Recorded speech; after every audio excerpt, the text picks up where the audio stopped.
One of my favorite watercolor techniques is called line and wash. If you're a watercolor artist looking for a quicker, more spontaneous and fun watercolor approach, line and wash is absolutely perfect for you. So this is what we're going to talk about today. And since it's fall, I couldn't resist but choose pumpkins as the subject of today's tutorial. It's one of my favorite things to paint during this time of the year. Even my cat loves it.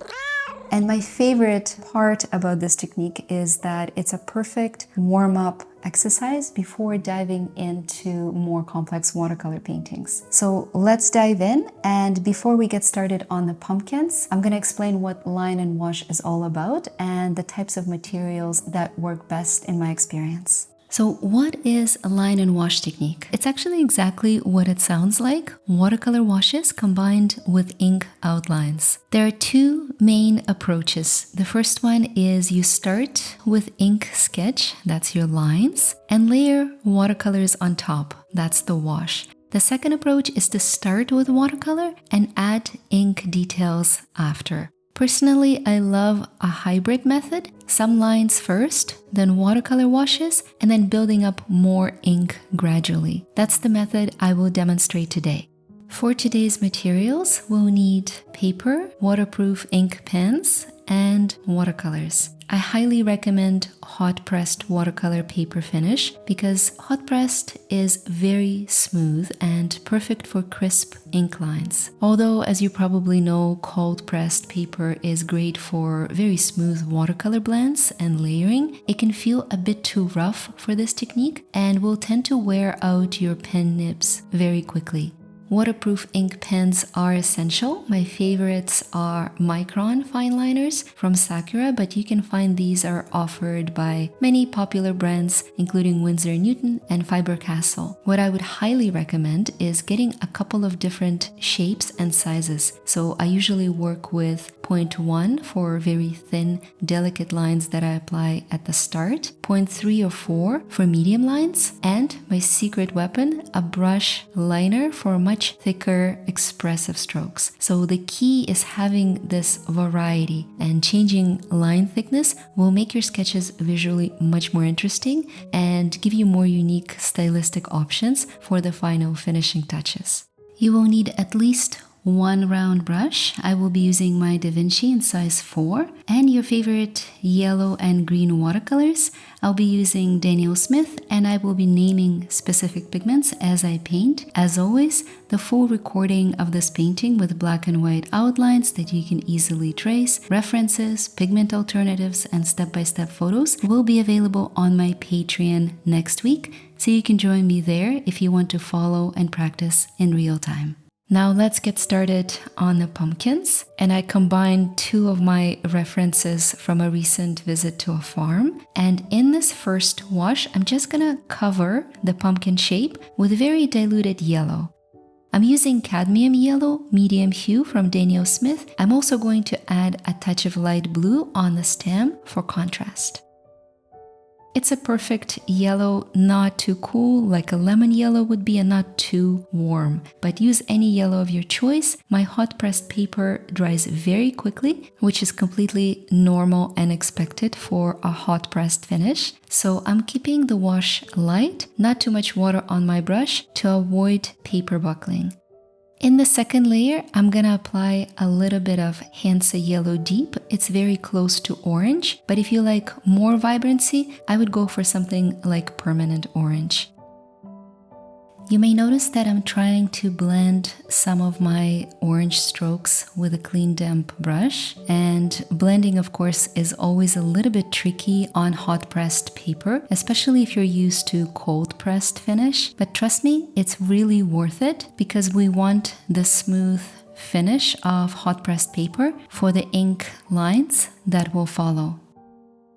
And in the third layer is where we can start building the green spots. So you want to apply lighter green first. I'm using Hooker's Green as my base green, but you can also mix blue and yellow of your choice to come up with your own hue.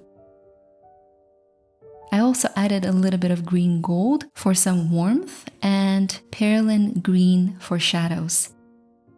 The point here isn't specific pigments. Use whatever you have on your palette. Line and wash is a fantastic opportunity to test different colors just to see what works and what doesn't, especially if you want to do a larger composition later on, which is what I think I will do. And of course, a touch of indigo or maybe Payne's gray if you love that color to balance the shadows on the stem. And now the most exciting part, my watercolor wash is drying and it's time to introduce the lines. After all, this is a line and wash technique, so you can see I sketched some very few basic outlines with my pencil first, just to give myself a little bit of guidance. And you can absolutely skip this and go straight in with your ink if you feel more confident that way. Personally, I always like to start with my thinnest fine liner and then gradually build up to thicker ones. Since we can't erase ink lines, this is my biggest tip. Start with your thinnest one and then add thickness only once you're sure. Another tip I will give you is let your marker lines dry for a couple of minutes if you plan to layer watercolors on top. Even waterproof pens can sometimes smudge if you rush. And at this point, I like to go back with watercolor and drop in my darkest greens. Because we worked light to dark, it's really easy to place those final accents and cover small imperfections. I'm using my Perylene Green again. Perylene Green is basically a black pigment. It's really dark and moody, and I love it for these details, but also my Christmas compositions featuring pine needles. But if you don't have this specific pigment, just deepen your regular green with some indigo or indanthrone blue. And notice how I'm leaving little gaps in my brush strokes to mimic the bumpy texture I see in my reference photo. Another thing I wanted to mention that always surprises watercolor beginners is how quickly your colors become more dull. It's called a drying shift, and it's especially evident on hot pressed paper. This is completely normal, even with the highest quality watercolor paints. All you have to do if you want to boost the vibrancy a little bit is just double down on some of the strokes. Adding a second layer will always help you make your colors a little bit more vivid or much darker, the way I'm doing here with my Perylene Green. And if you want to learn more about different qualities of watercolor paper, different pigment properties, how they might affect your results, and how you can address some of these common challenges, I recommend you check out my latest book, 101 Watercolor Secrets. Now we can go back to the ink. I'll add some vines around the pumpkin using my thinnest marker first, just loosely following my pencil outlines.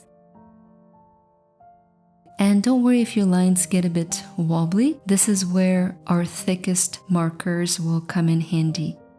You can always smooth out shaky lines or add emphasis with a heavier outline, which is what I'm gonna do. Let me show you exactly what I mean. I'm switching to my brush marker. It has a fine tip, and when I press down, it creates much bolder strokes. That variation in line weight is what makes line and wash so dynamic. Instead of everything looking flat, you get lines that feel very lively and full of energy. I tend to keep my thickest lines around outer silhouettes of the pumpkin and keep the inner details much lighter so the sketch doesn't get too heavy. If you want, you can also add a light wash of green and orange to the leaves, just keeping it very loose and trying to stay inside my ink outlines.